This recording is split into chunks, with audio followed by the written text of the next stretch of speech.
Deliciously with Ara. Today we're gonna make 해물된장찌개. To subscribe and like!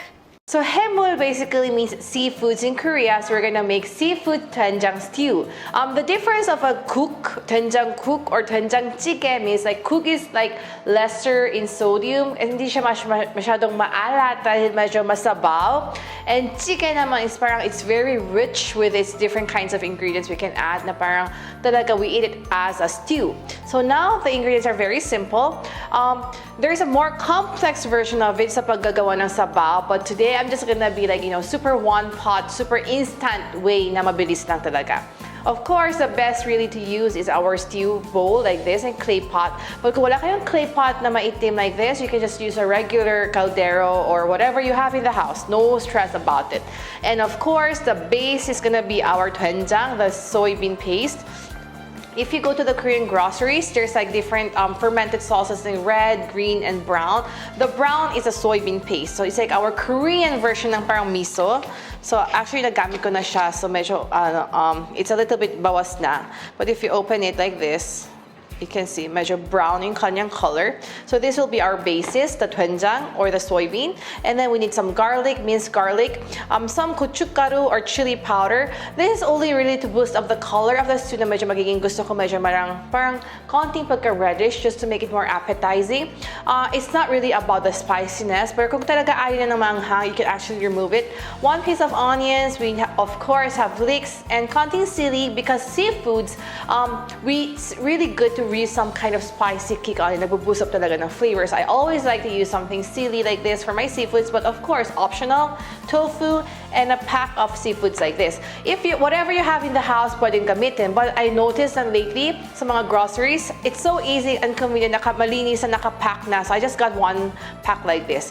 But of course, sa bahay ninyo, kung gusto talaga yung fresh seafoods na talaga, you don't prefer certain things, pwede rin naman. So whatever you have.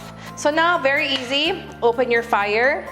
And we're gonna add some water natin. So just around 1/2 lang ng ating caldero. Traditionally, in Korean stews or chicken, we always add like the kelp and also our Korean yung malalaking dilis just to bring out the richness of the flavors ng ating sabaw. Of course, using those is really good, but sometimes hindi naman parang masyadong maabala just to buy those stuff just for one dish. So what I just did was, without those kelp, I'm still gonna bring out the flavors of it. Pero kung meron kayo naman kelp and dilis for the stew, you can always add.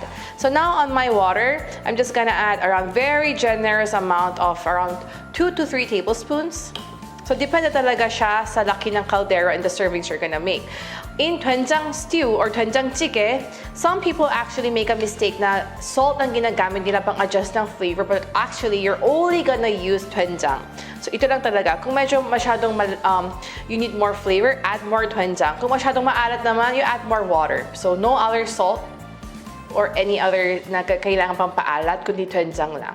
So try to melt your doenjang in your water. So I am having a very generous amount of 2 to 3. Pero mamaya, kung medyo kulang sa lasa, I can always add more. So after you melt it, in Korea, a lot of people really use our doenjang or the soybean kasi daw pampahaba daw ng buhay because doenjang is fermented. It's like our natural means of probiotics na talaga. So it's really good for breakfast and also even for dinner or any time of the day actually. Kasi hindi naman talaga siya, it's very healthy, diba? So, and madali talaga lang gawin. So just melt. Make sure na hindi wala masyadong buo-buo.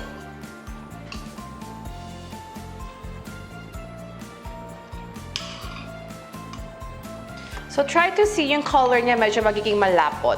You just have to scoop it under para ma-sure natin na wala talaga siya buo. And I've already also mentioned in maintaining your clay pot sa house, yung tugpegi, like this, we call this tugpegi. Don't use sabon kasi sumisip-sip siya ng mga soap. So when you boil, baka lasang soap na. I really recommend using rock salt for cleaning or sometimes baking soda even. So now, super, parang I don't feel any lumps na lumulutang. Well, the small bits of beans are okay kasi medyo later on mag-melt and mag-dissolve na rin naman siya. I'm gonna already add in 1 tablespoon of my minced garlic. So I love garlic, so very generous amount of garlic. You're gonna already add in doenjang or the soybean and garlic. They always complement one another like very well. Not only flavor but also health-wise.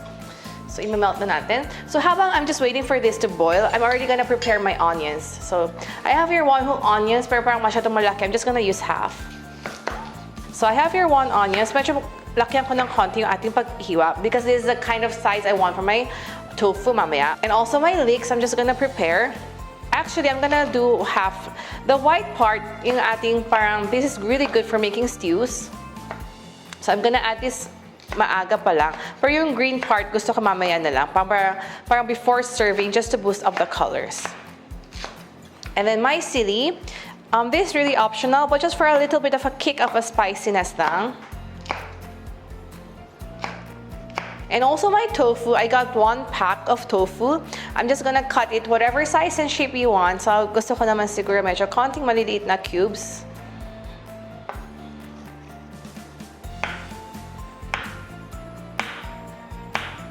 Normally, right now, I notice when you go to Korean groceries, di ba malalaki yung mga tofu kasi parang square. If you're not gonna use all of them, ang kailangan gawin is just you cut it, open the pack, drain the water, and then just kuha lang kayo ng kailangan ninyo. And then the rest, how you store it sa ref is you fill it up with mineral water and then lagyan nyo sa isang container na airtight and then saka nyo ilagay sa ref. Kasi pag ilagay nyo sa ref na nakabukas and then may parang walang water, it will sour very fast. Hindi nyo, parang sayang din naman yung tofu. So that's how you keep your other half of my tofu. Stay tuned! So now, hintayin lang natin siya mag-boil. So once your stew starts boiling, I'm gonna already add in my onions. Actually, yung clay pot or tupegi, ang medyo mabagal sa una, but it really keeps the heat. So just keep monitoring.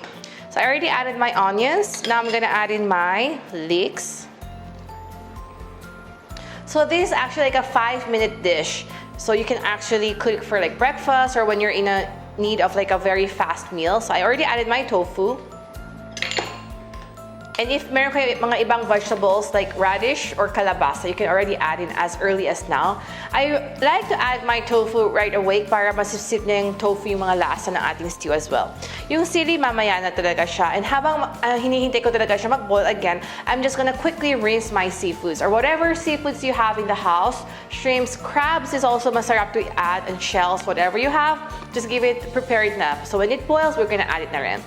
It's super masarap. So as it boils, if may mga bubbles, just tanggalin natin. Actually, these are not harmful. Kaso nga lang parang gusto ko medyo malinis lang tingnan. So remove your bubbles. And also, you can always try to adjust the flavor of your stew. Kung medyo gusto nyo na hindi maalat, bawasan nyo na lang yung doenjang na ilalagay from the beginning. And because honestly, onions, di ba, pwede naman kainin natin ng raw or even the tofu. Hinaan ko lang ng fire ng konti. I'm gonna add in yung seafood mix na kanina na binalawan ko. I'm just gonna add in already.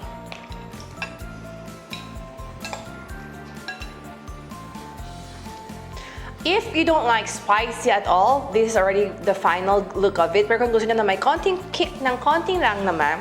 And also for the added color, I'm just gonna add siguro like 1/3 of my spoon or depending on your preference. So it will give a little bit of a parang bright orange ng konti lang. And if you have crabs, it's also good to add in your crabs already. Must try recipe! So as quick as this, as long as you see na medyo nabuboy ng around 2 to 3 minutes, I'm gonna already add in actually unahin ko na yung ating sili. Just for a kick lang naman and optional. And also my green leeks, yung green part. And then para lang medyo maganda tingnan, I'm just gonna bring out some of my seafoods. Parang pa-design ko lang na ng konti. Well, you just have to appreciate it. Nasa ilalim niya. Ang dami. It has a lot of these amazing seafoods. Tada! So here's my 해물 된장찌개. As you saw, super madali lang, but of course, amazing. And I'm pretty sure all your family and friends will be amazed by the flavors of it. So hope you enjoy my seafoods 된장찌개 or 해물 된장찌개. See you next time. Don't forget to like and subscribe. Bye!